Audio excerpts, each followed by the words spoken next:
All right. Hello, hello. Welcome, everybody. Fire Social Worker here. This is the Fire Social Worker Show. My name is Joey, and let me go ahead and click live on Instagram. So we're going to go ahead and do that. And it looks like we are up and running. And yeah, so welcome, welcome. I'm excited to have you guys joining in. My name is Joey, and yeah, so we got so this is going to be a follow up to Reid Quatez. This is going to be the Fire Boot Camp segment, and we're going to kind of touch base with him, see what his progress has been like for the last couple of weeks. I gave him some homework, and he's going to try to jump in on his phone. So hopefully we get some good audio out of the situation, but we're going to make it work. And just wanted to kind of give you guys an update on everything, and just talk to you guys a little bit, see, give you some updates. So we still got a couple irons in the fire, and the first thing that we have scheduled, the next guest that we have scheduled for the Fire Social Worker Show is going to be um, hmm, I think I wrote it down. But yeah, we're still working with Alnita Smiley, this certified financial social worker. We're trying to get on the schedule with her. So that's exciting. We still have Dr. Marina Badillo Diaz, the AI social worker. That's July 10th. So stay tuned for that. That's going to be pretty exciting. We got on the Money in the Military show, we have Matthew Rich. I think I mentioned him before. He is a certified financial social worker and active duty member. So excited to pick his brain. And what else we got? We have yeah, just a few things, a few other things interesting happening. So I got approved for LLC, so that's pretty exciting. Financial Independence Counseling LLC. So that's been in the works for a while. Just decided that I wanted to create a business, make this whole thing legit, and that was part of the the challenge or the process there, as a business owner. So I finally got that, so that's pretty exciting, and now I'm just figuring out what's the next step's going to be. So if you have any I guess entrepreneurs who have been successful or been in my shoes, like what would you do differently if you were starting your business over again? So yeah, so that's exciting. Pretty cool. I feel like, hey, this is real. This is happening. Um, so yeah. So it looks like we got Reid is in the studio. So I'm gonna bring him in here in a second. If anyone has any comments or I'm trying to deal with this chat stuff because it's it's uh it's really interesting, trying to manage five different streams at one time because there's people commenting that I don't always see, but it's all good. I can see the comments after the fact, and then I can make content based off of those questions or those comments. So, feel free to comment and chime in. Eventually, I would like to get a like a call in feature. I think that can be done, so people can actually call in and we can discuss things live on air. So that's kind of cool. Um, so yeah, so without further ado, we'll go ahead and bring in Reid and just kind of touch base with him, see how he's doing, see what his progress has been, and then yeah, we'll see what he says. So let me see, add him to the stage. All right. Reid, are you there? Yeah, I'm here. Hey. All right, yeah. Appreciate you jumping in on the call. Just there you go. Yeah, now we can see you good. Okay. So you still got your military shirt on. Is you been doing some weekend work? No, no. Oh, okay. I I was doing work yesterday, but it turned out that the person they didn't show. Mm, Well, it was a miscommunication thing. So it okay. was. I just got out of the shower. I'm like, this shirt is nice and fresh. I'll just go to sleep in it. Mhm. Okay. I mean, I definitely miss those military shirts. They're usually really comfortable, and I would definitely rock those to sleep all the time. So I definitely I feel you there. Yeah, you Miss get those used shirts. to it, on deployments, just sleeping in that shirt. Yeah. Yeah, for sure. Okay. Well, so how are things, man? It's been it's been 2 weeks, I think. Yeah. So, a lot can happen in 2 weeks, but I haven't heard any crazy, any texts or any panic texts. So, what's been going on with you? How's things? How's life? Pretty good. Nothing financial, thank goodness. The only thing is like I was saying last time, somehow my electric bill is up to $170. I have Ooh. no idea why it keeps going up higher, and we're not using any more electricity than we were before. Mm-hmm. So I'm not sure what's going on. Yeah. Yeah, no, I think a lot of people are feeling that right now with the heat waves coming through the different parts of the country. Like, I'm feeling it. The AC is not really running, or it's running, but like, yeah, it's the bills are definitely increasing. So, I definitely feel you there. So yeah, so I think last time you said it was like 120, and now it's 170. So that went Yeah, up $50, huh? yeah. I mean, it was 91 degrees up here too, which Mm, is not normal for this time of year. So yeah. Okay. Well, yeah, that's the financial reality for some people these days. Is like expenses are going up, and then you got to find a way to try to make it work. So that's a common thing that I've been hearing. People are hurting, and struggling. Um, so yeah, so okay. Well, so that's definitely something to factor in is the high cost of living on certain things. And we talked about last time, that's a fixed expense, in the sense that like you can't not have electricity, you can't not yeah. have air conditioning.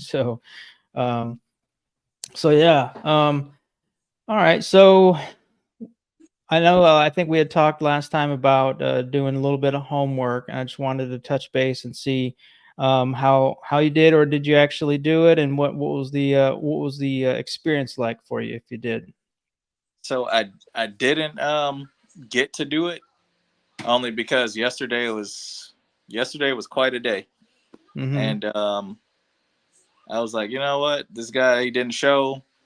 Um, like we started our day off with a PT test, brand new route. We'd never run it before. Up a hill, down a hill, up a hill, down a hill.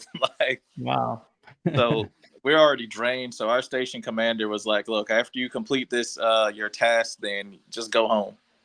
And yeah, I had an appointment for 6 o'clock. So even though he let us go around like 1 or 2, I still had to come back to the station, and that didn't work out.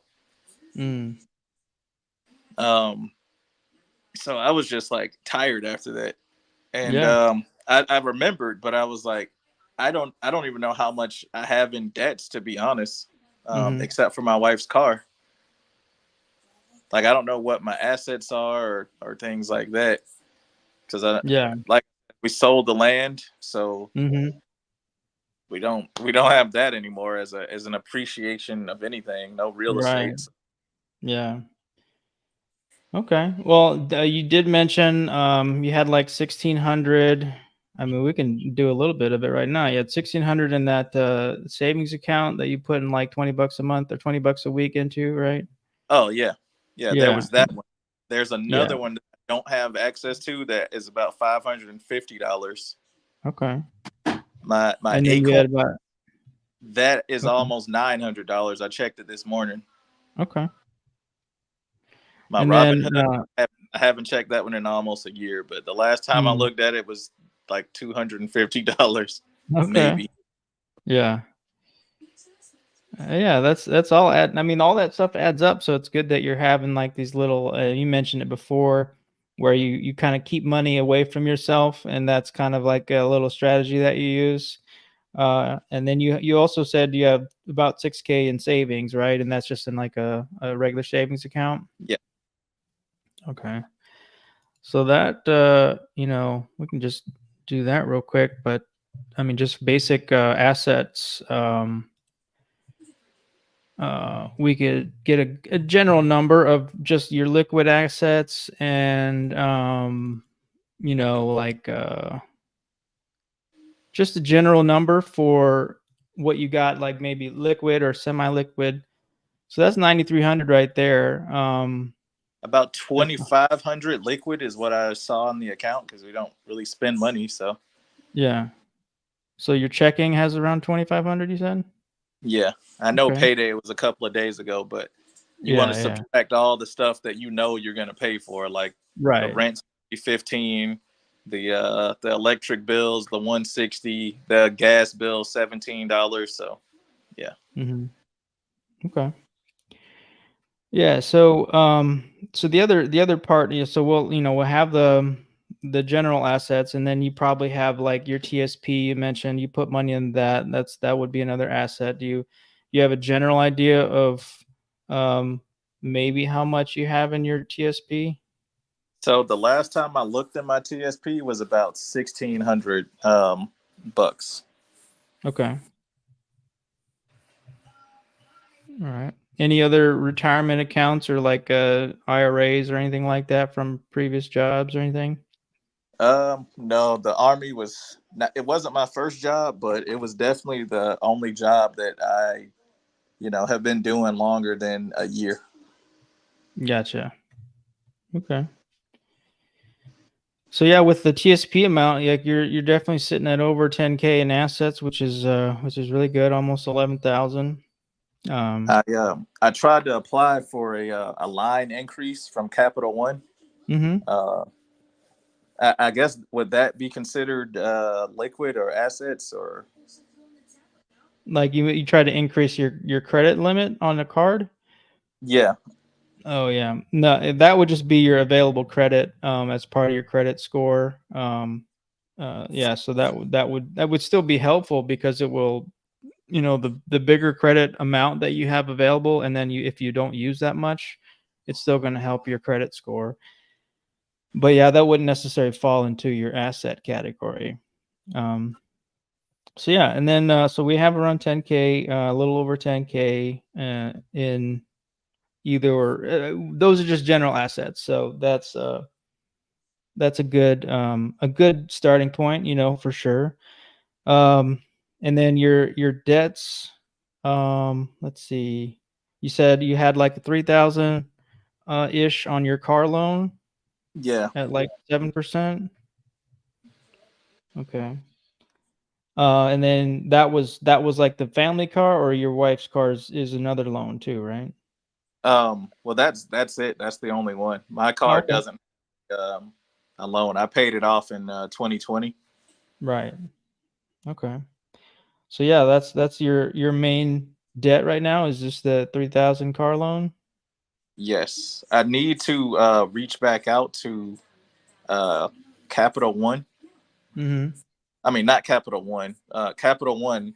They told me that I don't use my credit card enough to give me a line. Right. Like they were like, No. while you have a lot of credit and you have excellent utilization, you don't put enough on the card to actually warrant getting a credit line increase. Yeah. Yeah, But no, that's pretty common in the industry. Like it's like this weird thing where they don't if you're approaching like your credit limit, then they'll be like, "Oh, this person's spending, so we're going to give them a bigger credit limit." Versus if you don't really use it very much, they'll be like, "Oh, well, this person doesn't use their card, so why would we give them more of a limit?" It's a weird thing. But yeah, it's pretty common in the industry to go up against that. Um, but yeah, so that's pretty good. Like well, if we're just calculating just these rough numbers, you had about 10,900 um, minus 3,000, so that's almost $8,000 net worth in the positive. So that's not really a um, it's just a snapshot, like the fact that you have positive net worth is a great thing, because most people, they just don't have, they're in the negative, like I'm, well, let's see, I think I'm like technically in the negative. I don't know. I'm like close to to basically a zero net worth. So I have assets, I have debts, but they kind of balance each other out. So my net worth is going to look different than yours, but I also have different assets and different debts. So, Yeah. so yeah, the net worth is really kind of, like I said, it's just a snapshot in time. It's not necessarily meant to reflect anything negatively or positively. It's just like, okay, this is where I stand, and then in order to reach certain financial goals, you're gonna want to like increase your net worth over time by either increasing your assets or decreasing your debts, which in your case, you have very low debts, so that's really good. So you can really start increasing your net worth by increasing your assets. um, and that's going to be, I guess, one of our challenges moving forward, is just increasing these assets slowly but surely, and then building up your net worth, and as your assets start to accumulate, they'll start to grow. Your investments will start growing bigger and bigger because you start putting more money in there, and then you start compounding interest, and then it's growing even faster, and then it just takes off.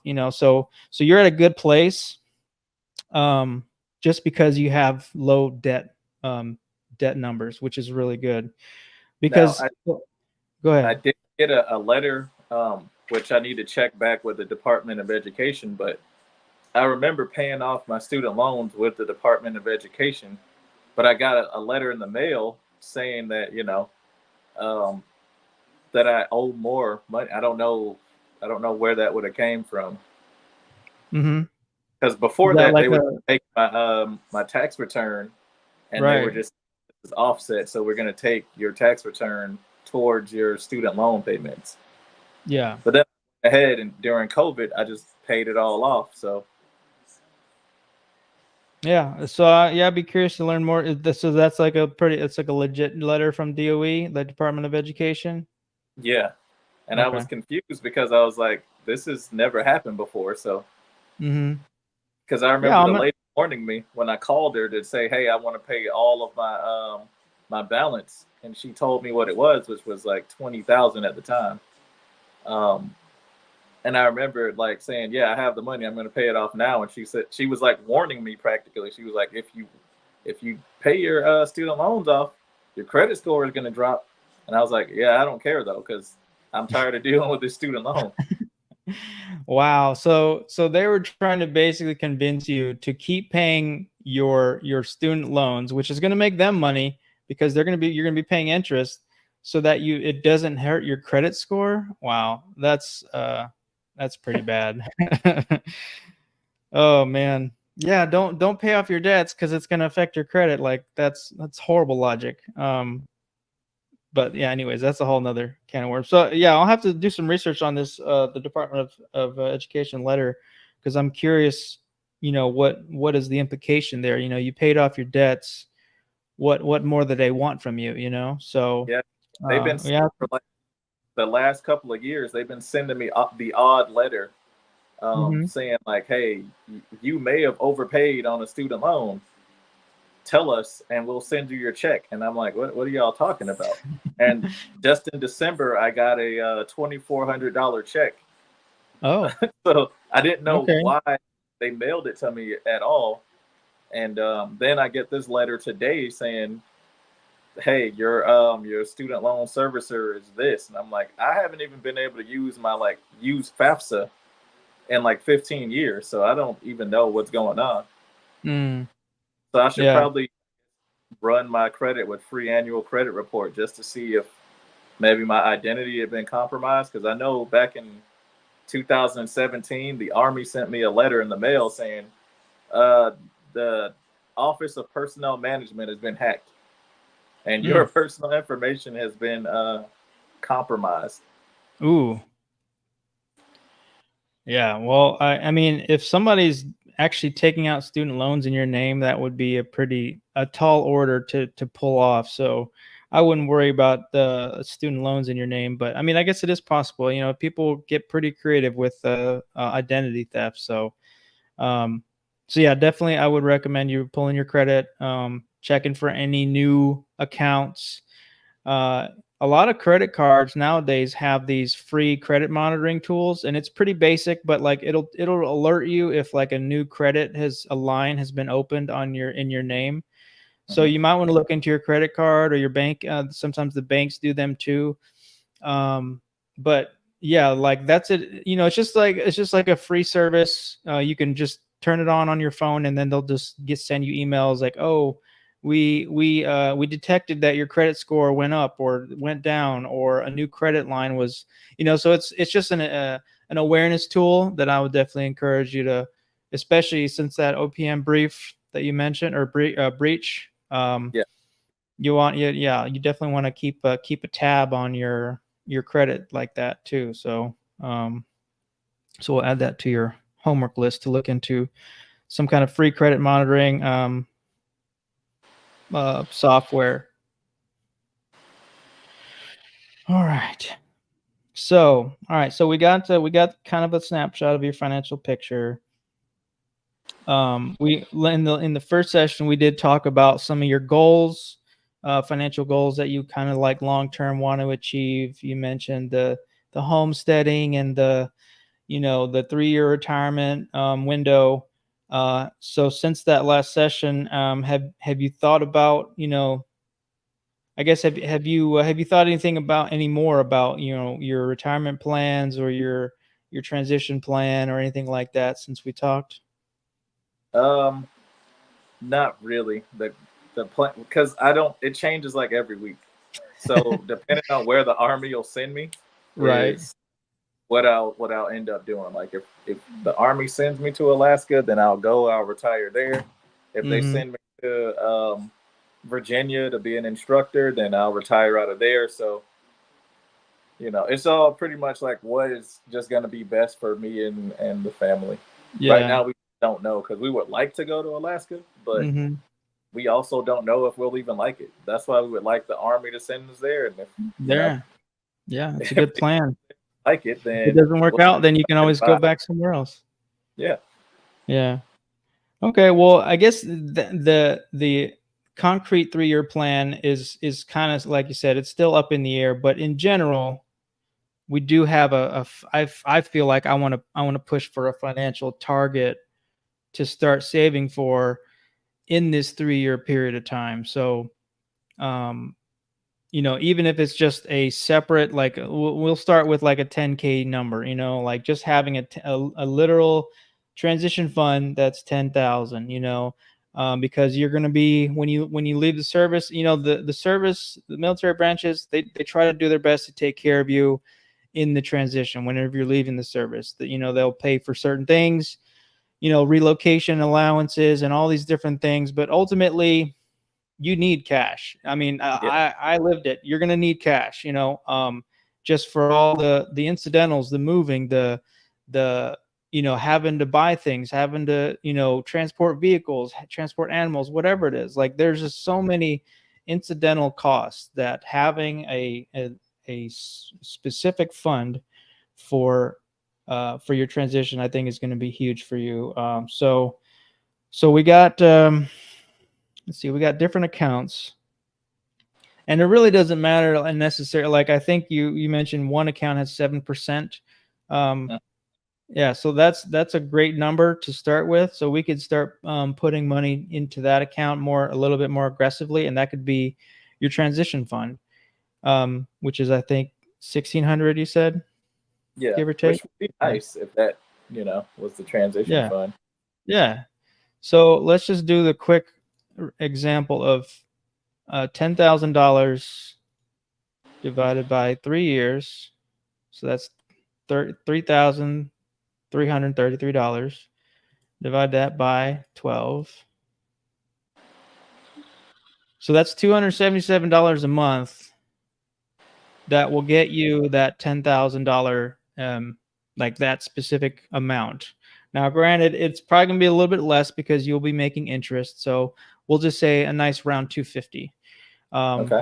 So that would be, 125 a paycheck to start out. Like how does that sound painful to you? I mean, you're already putting $40 a paycheck.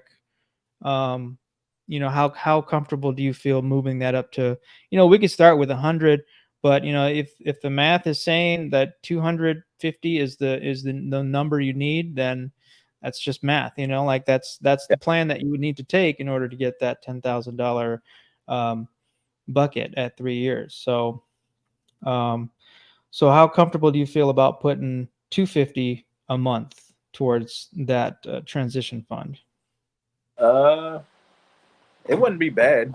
Um, I'd have to convince the wife that what we're doing is actually for that and not just me just putting Yeah. money to make comic Well, books. yeah, yeah. Well, and that's That's where what's that? that's what she thinks every time I put some money away. It's going straight into some comics. So Right. Well, no, this is strategic. This is long term. Well, semi long term. 3 years is a long time, but yeah, it can go by pretty quickly. But as you just from simple math, like 250 a month is going to get you that. And I think the way to sell it is like this is going to give you guys peace of mind. It's going to give you comfort in that transitional period that you're going to be okay. Like all the other stuff that's going to be crazy when you're retiring, all the planning and the transition stuff, like that's going to be stressful in and of itself. The last thing you need on top of your plate is the financial stress. So you're in a good spot right now to really start planning for that transition. okay, um and like that number is, I just kind of made up that number, but you could probably get by with half that, 5,000. But it's also strategic in the sense that you're sorry about that. fine. But yeah, so um yeah, so it's just going to be focused energy on your on this specific transition goal. So how do you feel about that? That's not bad. Um, yeah, that's probably one of those things you should have in mind before you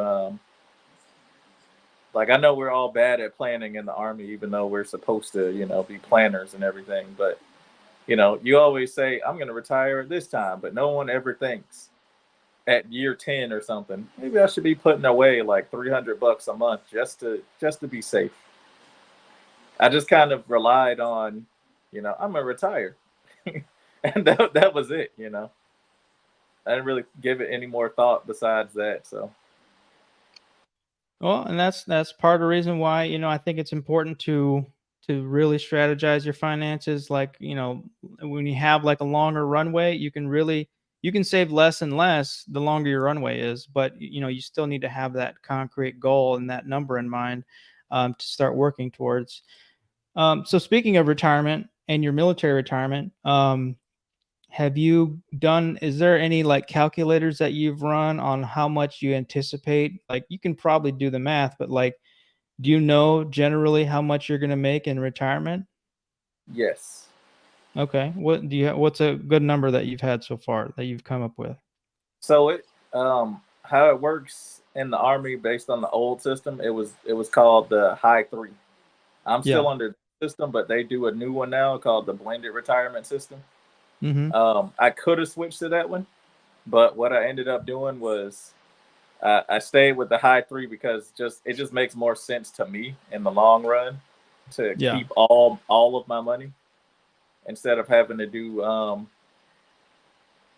like 40%, or that's how much you would get at the end would be 40%.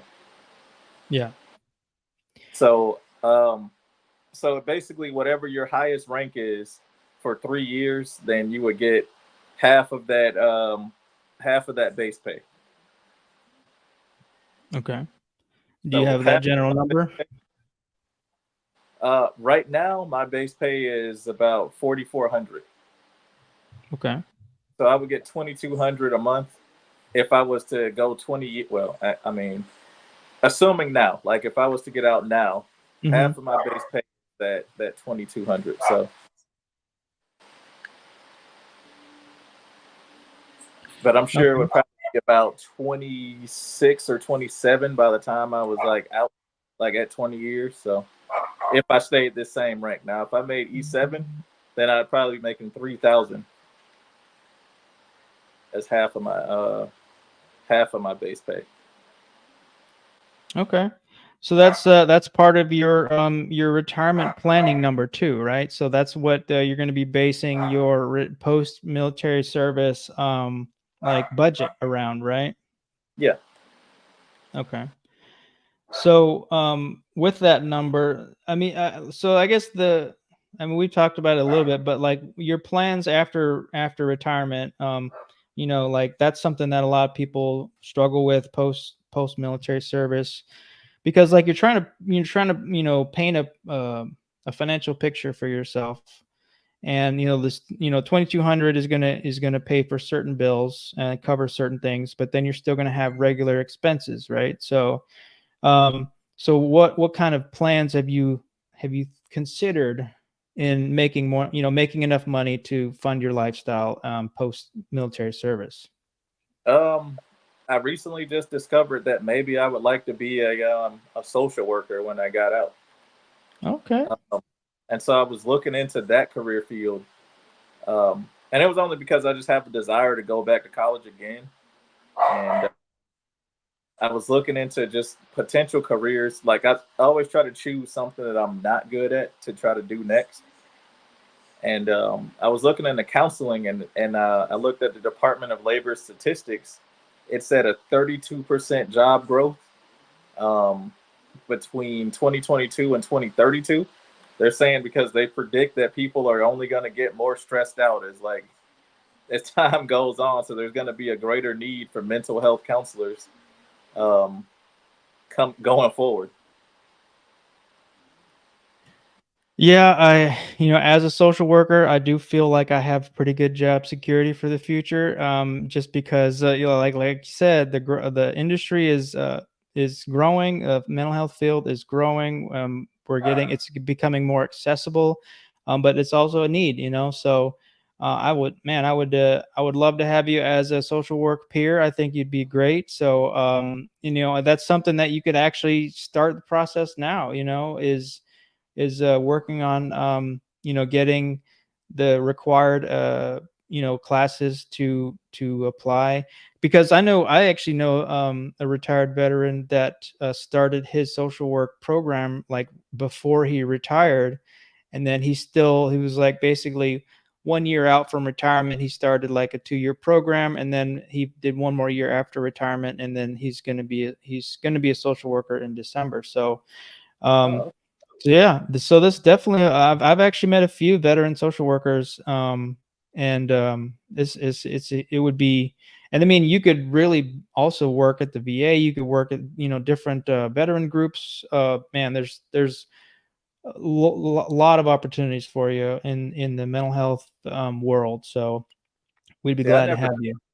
I never thought about it. I was just looking at how to get licensed in whatever state, like because Yeah, I wasn't sure about it, and then it pulled up the income statistics for like because I'm in Pennsylvania right now, so that was the first state that it pulled up, and it was like high earners are about 10,000 a month in Pennsylvania, low earners are still 6,000, which is that's still not that bad. yeah. Um, and I wasn't doing it for the money though. I just when I was reading up about what you could actually do in that degree field, I was like, this is something that I feel like I should do. Hmm. Yeah, the beauty of social work too is that it's a really broad field. So like, a lot of people associate social work with CPS, or APS or things like that. And man, like as I learned recently within the last couple of years about social work is that I mean, we're probably one of the most broad mental health clinician field that there is. And so, like, I could be a therapist if I want to. I could work in substance abuse. I could work in hospice, hospital systems. I mean, it's very, very broad. And I think, like, a lot of people might be surprised where they can find their niche in the social work field.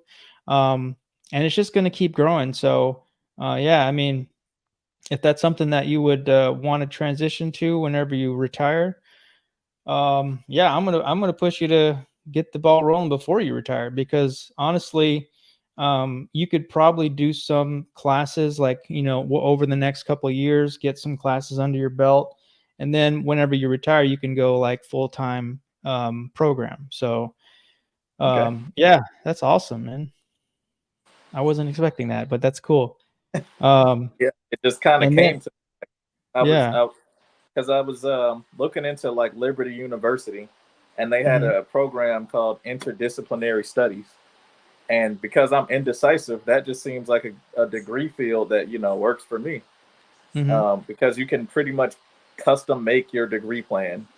yeah, And yeah, so that's I kind of a chose newer field. I chose like business, fine arts, and the only reason I chose those is because most of my most of my credits transfer away from business and art because those are two degrees I already have. Mm, And um, so the last one I just chose is counseling. yeah. Yeah, I mean, like I said, we're gonna need counselors in the near future, and um, I think it's a very viable path for you. And yeah, I'm gonna bug you now until you do it, or at least slowly and cautiously push you in that direction, because I think that would be really really awesome. Um, Yeah, and it's also something that as part of your transition and your strategy to getting out of the service, like you already have, because I think that's one thing that I've seen a lot of veterans struggle with is, like, they know they want to get out, or they're getting forced out or medically retired or whatever it is, but they're getting out and they know they need something.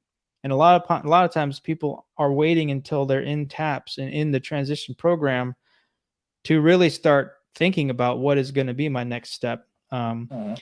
So the fact that you're already thinking about it is really good, and I really commend you for that. And even if you don't choose social work, that's fine, as long as you're thinking about it, which is good. Like I said, um, the challenge is going to be, you're far enough out to where you might feel like you don't need to take any action just yet.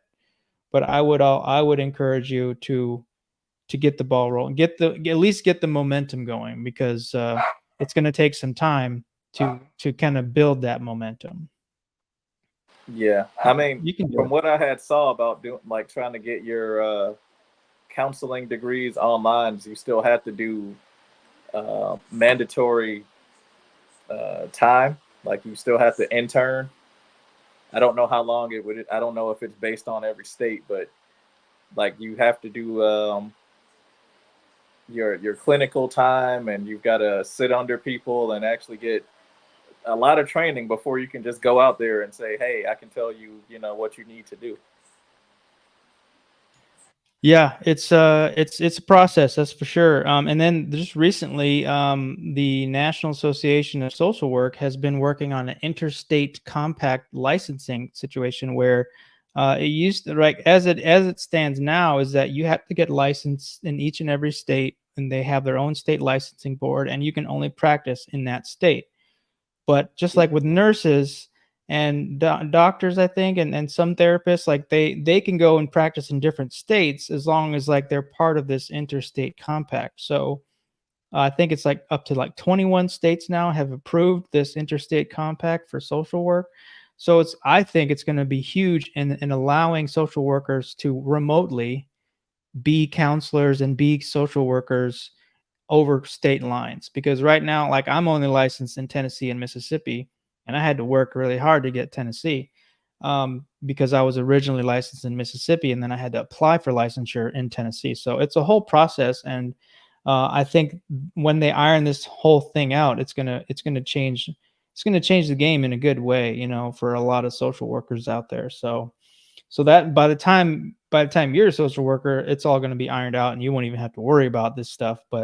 Uh, but yeah, That that's something that's on the horizon. So I'm really excited about that. that was something I was definitely thinking about. Was how does that work if, like, the military moves you around? Let's say I get to do it before I even get out, or towards the last part, with CSP. So Mhm. so let's say that's a skill set that I want to choose to, develop for CSP, but it's one of those things where if the army moves you to Tennessee and then they move you to Korea, like how do you practice that? Yeah, yeah. That's a real concern, and I think that's why they decided to put this whole thing together to try to make it easier for social workers in different states to practice with their profession. Um, so yeah, that's cool. I'm glad that they've started that. Kudos to the led. I mean, it was a whole campaign. Like legislators had to get on board, and like it was a whole advocacy campaign. Um, so yeah, definitely cool stuff on the horizon for social work. And yeah, so that's cool. I think one thing, if you are going to go down the social work route, I would go ahead and start like maybe learning about the different populations that you want to work with. I mean, if it's veterans, that's cool because there's going to be needs for that. But you might be more drawn to working with children or working with the elderly or things like that. Mhm. So I would start thinking about what are some of the populations that you would like to work with. Well, I know at Fort Drum, they could not get any civilians to come up there to do social work for whatever reason. Civilians did not want to come to Fort Drum, and so we didn't have any for a while. Like we had maybe four or five, and you have a whole military post of like what, 6, 7, 8,000 people all trying to use the same four people. So there was no one we could actually use for like you'd be backed up for months. And sometimes the mental health providers or the assistants, they would just call off. Like they'd be like, "Hey, I can't see you today." That's really sad and frustrating to hear. I've heard that in other military installations too, is that they're struggling to find providers. Um, but that's just one of those things that it's a need, and hopefully we'll be able to fill that need with people like you. So welcome. I appreciate you taking the at least considering it, because like I said, we need more and more social workers. So Oh cool. yeah. All right. Well, that's pretty cool. That's something that's going to be, on the more of the long-term track, but I'm still going to push you on that too. Cuz that does tie into your finances, like your post-military finances. Like if you're able to get a solid, um income on top of your 2200 military, retirement, or somewhere around there, that you're going to be set, like you're going to be more prepared than most. You'll have your $10,000 transition fund. You might even be able to take like an actual vacation from post military with that 10,000. What a concept. Well, yeah, with 5 kids, a 7-person trip, uh you might need 10,000 or something like that.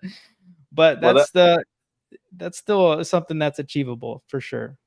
I was just talking to my wife about that last night. I was like, when the kids are out, like, I want to actually do like a yearly trip, like somewhere like I don't know, like Cancun or you know Yeah. Puerto Rico or something like that. Like instead of just like being in survival mode, you can actually be in okay, now I can enjoy life mode.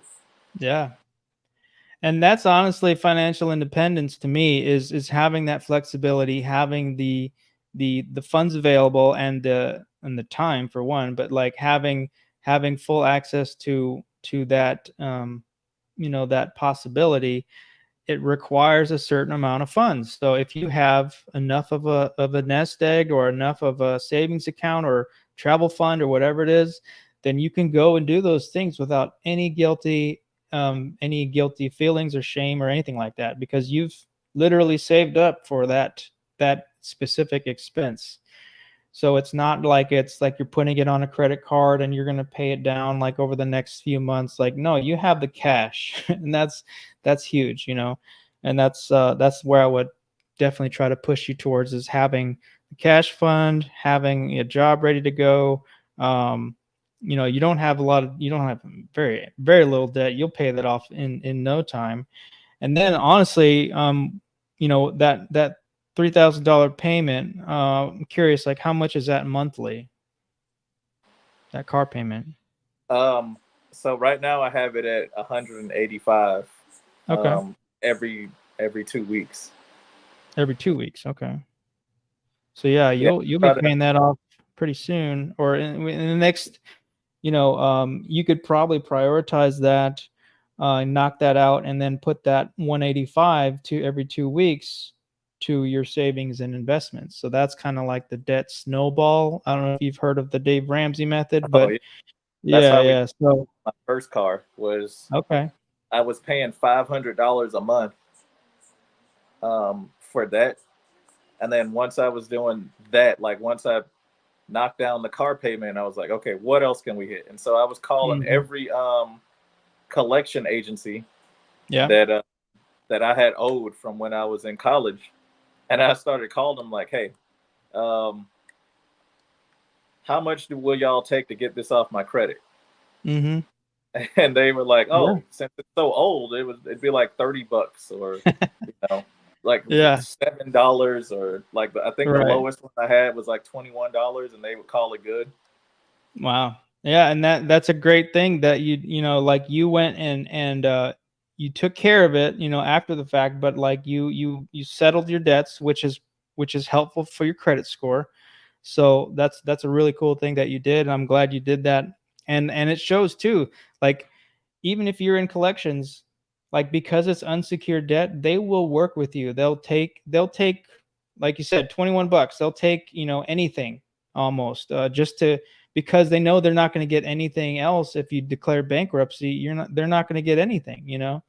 So the fact that you did that was a really smart move, and I definitely encourage other people to do the same, because that's part of your credit. It's part of your credit score, your credit history. It looks bad on your credit, so if you can clear that, then that's going to help your credit score. And then that's Well, going to help also that. like if you have a job where you require a security clearance, Yeah. uh, yeah, you cannot have debts. Like Yeah. they will put you under a mode that's called continuous observation, so that if you Mm. default on anything within that time, they will take your clearance away from you. So if you're looking for a federal job, and you haven't squared your debts away, then you're not going to get anything unless you clear that debt out, because they Yeah. want a written letter and proof of payment from whoever your debtor was, that that you need to have it paid off. Like there was so much when I was going to renew my security clearance. There was so much that I needed to turn in with my packet um, because yeah. they would not let it process until everything was paid off. Hmm.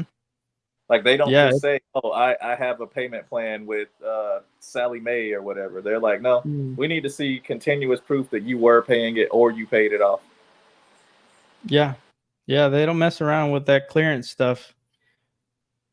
And that's even more reason, if you have a clearance, if you have an active clearance, or you're trying to get a clearance, you need to get your finances in order. If you're trying to get in the military, or, as a civilian contractor with a clearance, like it doesn't matter. You need to have your finances in order. So even more of a public service announcement to get your credit in order, get your debts in order, because it has implications all up and down the line. So Mm-hmm. yeah. So this is Like also great. that was I was gonna say mostly this. my reason in COVID time. Like that was Yeah. it was like the government was looking for people to pay on their debts because nobody was paying anything. So Right. Yeah. Yeah. like they definitely hit me up and they were like, yeah, your clearance is due now. So let's see Mhm. all that stuff.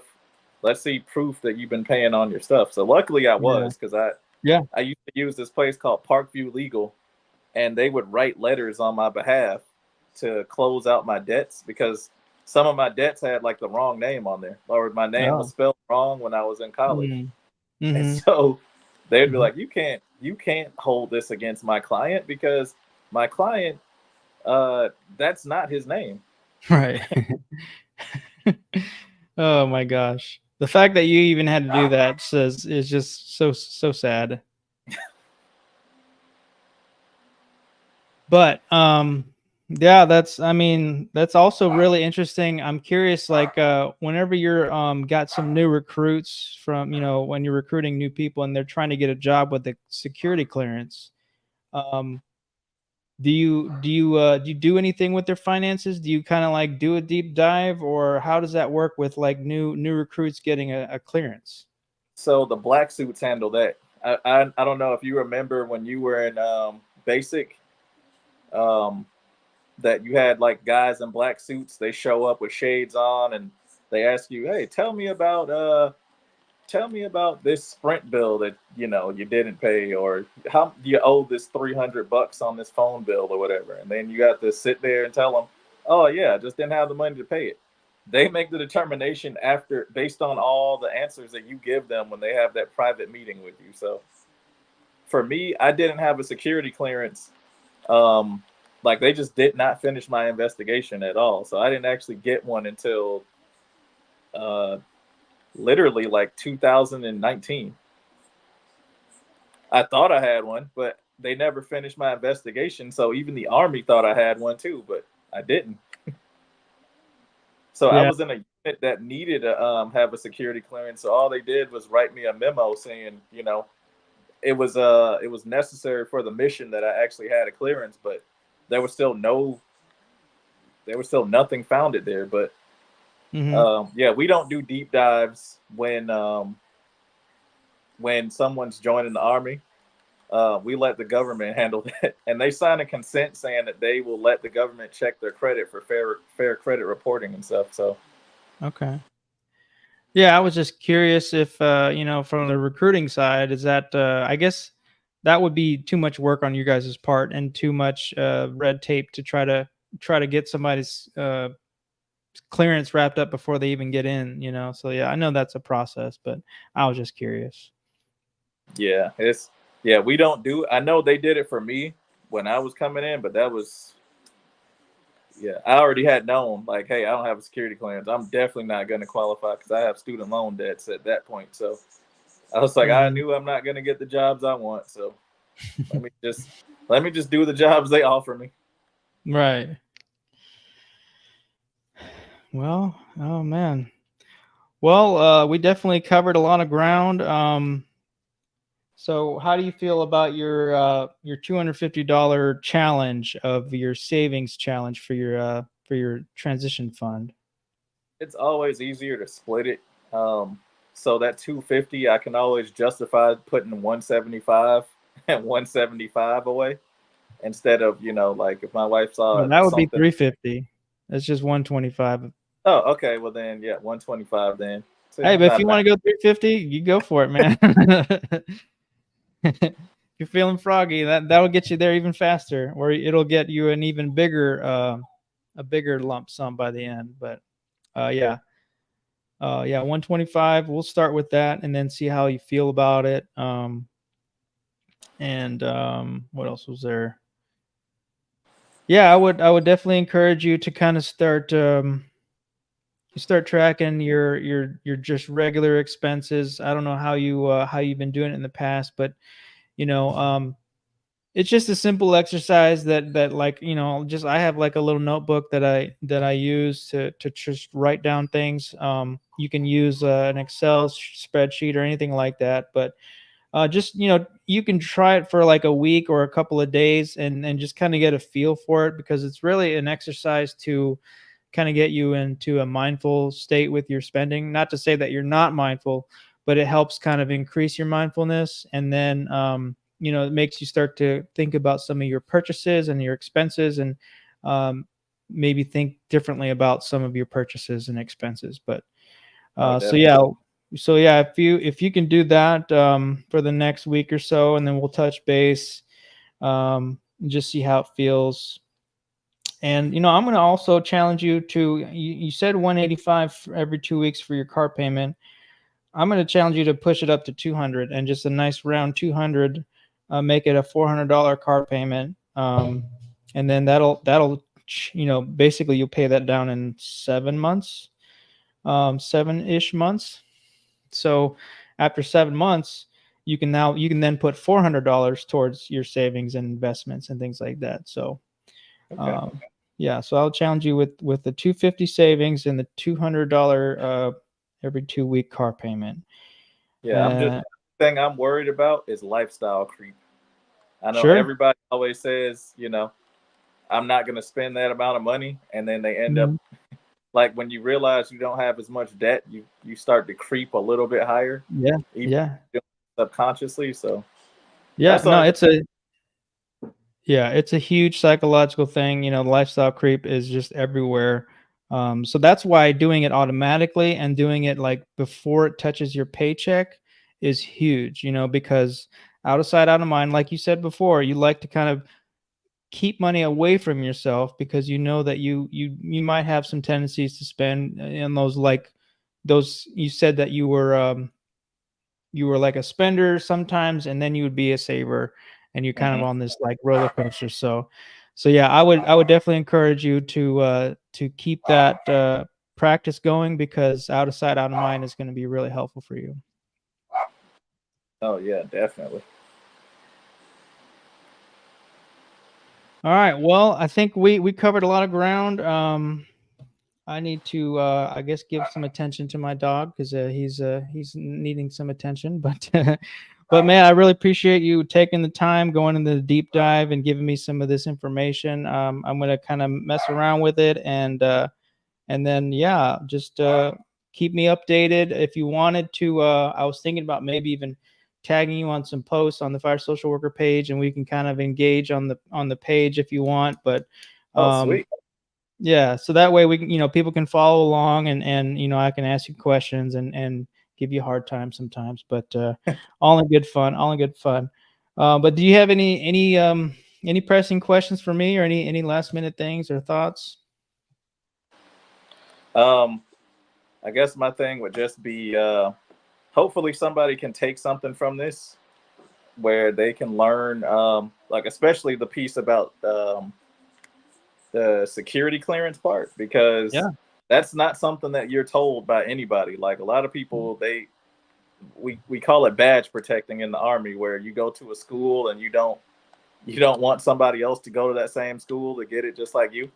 Yeah. So you make it harder, or you tell them it's so hard to do it, but no one's going to tell you that stuff um, when you're trying to go get a federal job. So hopefully, Hmm. if there's people out there trying to work a federal job or trying to transition to the next level, yeah, you got to know that you need to pay your debts before you get a federal security clearance. Yeah. That's it's a great point, and I hope that does get out there to maybe prospective people getting out or people retiring. People might be watching this, so I yeah, really appreciate you bringing that up. All right. Well, I guess that's everything for today. It's been a great session. I really appreciate you putting your stuff out there, and I'm excited to continue this journey, man. I really appreciate it, Reed. Oh, thank you. Yeah, man. All right. Well, that's our stream for today. We'll post this, and just I'll have it as a I guess a podcast at some point. So stay tuned for that, and until the next stream, I'll see you guys on the other side. See ya. Bye.